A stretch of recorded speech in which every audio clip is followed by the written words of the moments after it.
What really makes the world go round is emotion, what people care about. And when you compromise with what you believe in, willingly, you've lost. Because you know you've given up something of what you really believe. Martin says, don't be too quick to give away the wilderness. It'll never come back.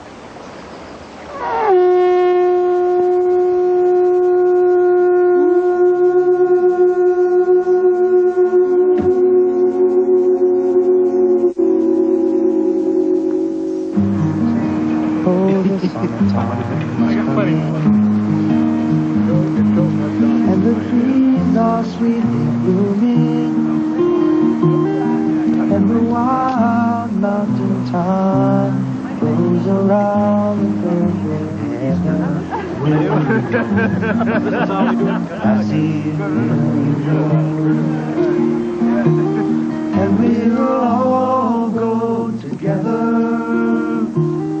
to pick wild mountain thyme all around the purple heather. Will you go? Lassie, will you go? I will build my love a tower by yon pure and crystal fountain. Yes, and on it I will lay all the flowers of the mountain. Will you go? Lassie, will you go? And we'll all go together to big wild mountain thyme all around the purple heather. Will you go? Lassie, will you go?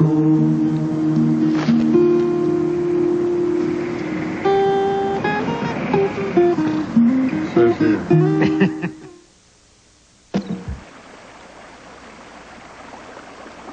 Martin Litton has watched the Grand Canyon change over the last 40 years.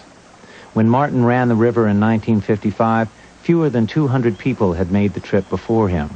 But by now, 500,000 have traveled through the canyon. Some people worry about too many visitors here, but Martin has never had a problem with the number of people that come. Welcome to the Vishnu Schist Cafe. As you can see, we have much to eat here. Much to be. Boatmen and passengers are thoughtful guests and tread lightly on the banks of the river here. Well, this is what's left. For all of their recent improvements, the people who control the flow of water downriver through the Grand Canyon, the Bureau of Reclamation, and the managers of the Glen Canyon Dam, in Martin's mind at least, are making a mess of things. This place is being despoiled. And mainly it's being despoiled by the operation of Glen Canyon Dam upstream, which raises and lowers the level of the water every 24 hours. And that is something that does not have to be tolerated.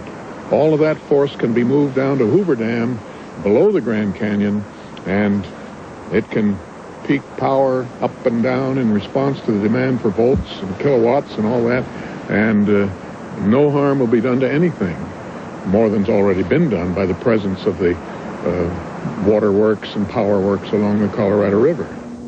The ebb and flow of the Colorado is grounded in economics, in selling power. Electricity isn't easy to store. It's generated as it's needed.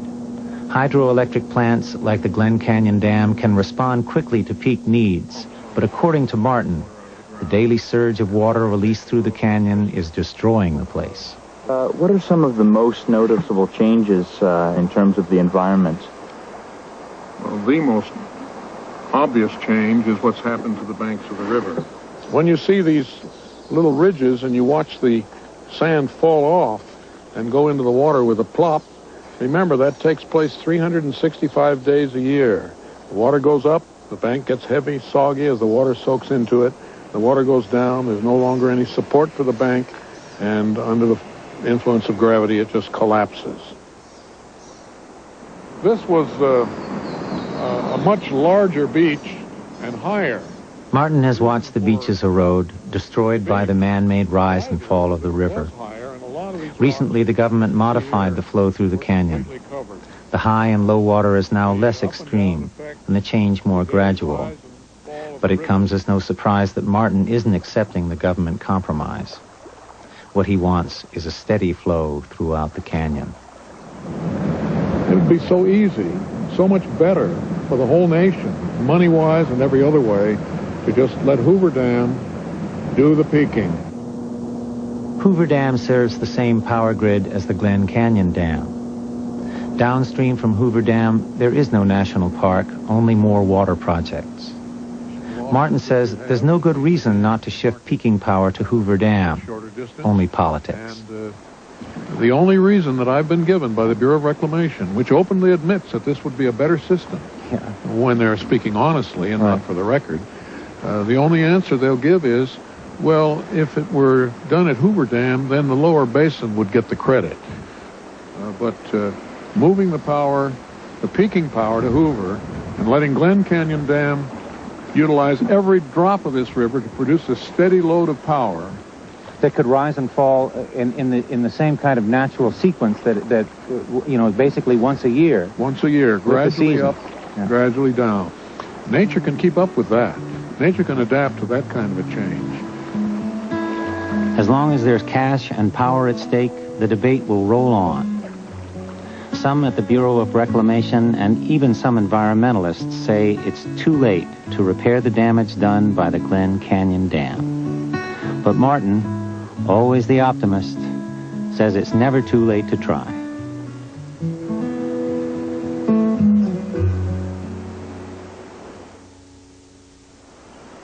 If you'd like to learn what you can do to help protect the Colorado River and our precious water resources, call 1-800-2-WILDLIFE. That's 1-800-2-WILDLIFE. The river kept rolling. You got your been on the river. You got your rainy day. We got cold and rained on. We got hot and dehydrated. Our grooming deteriorated. Our standards dropped. It just has to be brown and hot. Drop a few sugar cubes in it. I've got something for that. Some lightener of some sort.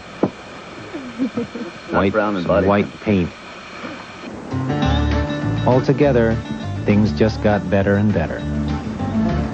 Ben and I pushed each other a bit, and before long, we were taking on some pretty high-class rapids.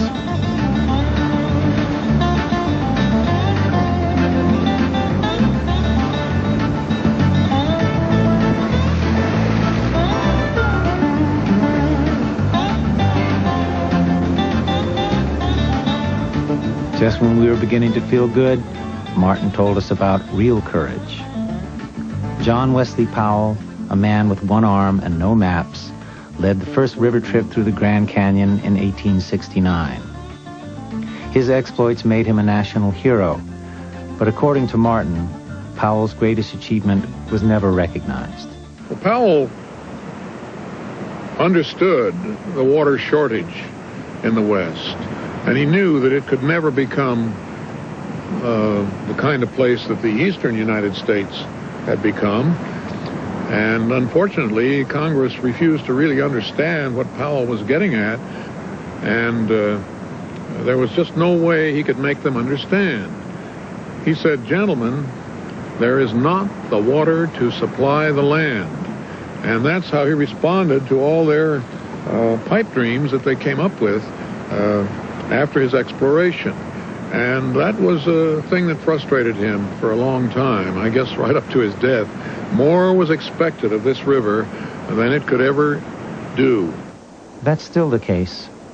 So much of this water is wasted through inefficient transport and foolish use, irrigating crops that should never be grown in the desert, landscaping resorts and developments, all because this precious resource is cheapened by government subsidies.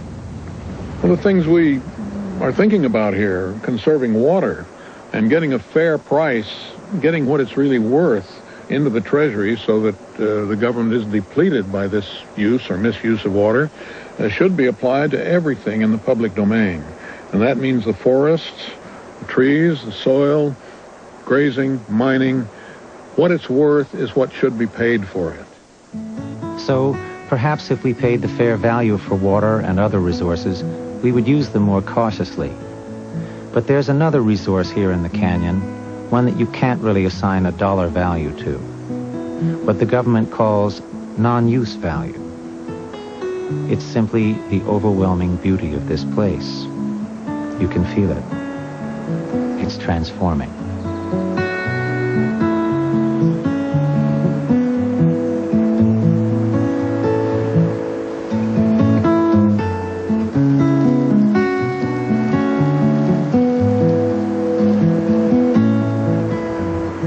The mind on a certain train of thought. It takes your mind kind of out there into the universe. It makes you think about where did all this stuff come from? Where did the earth come from? And then finally, where did I come from? And by the way, what am I supposed to do while I'm here? We have this philosophy that I have. My sister and I always talk about it. We call it El Photo Grande. It's the big picture. The big picture. And when you're down here, that becomes clear. People who've come from all kinds of walks of life have come on trips in Grand Canyon and have absolutely been transformed by the wonder of living quietly and simply in Grand Canyon for 3 weeks. Well, I should say first that the boatmen, in many cases, have deeper feelings and more skill than I. They tend to live this experience, and it becomes very important in their lives. It is their lives. And it was mine for a while, I suppose you'd say, but we move on. There is a spiritualness about it, as you've seen, caring for the canyon. You feel like the ushers in a really great movie house, or I don't know, the keepers of the candy store or something like that. I don't know how you would say it, but, it's been great.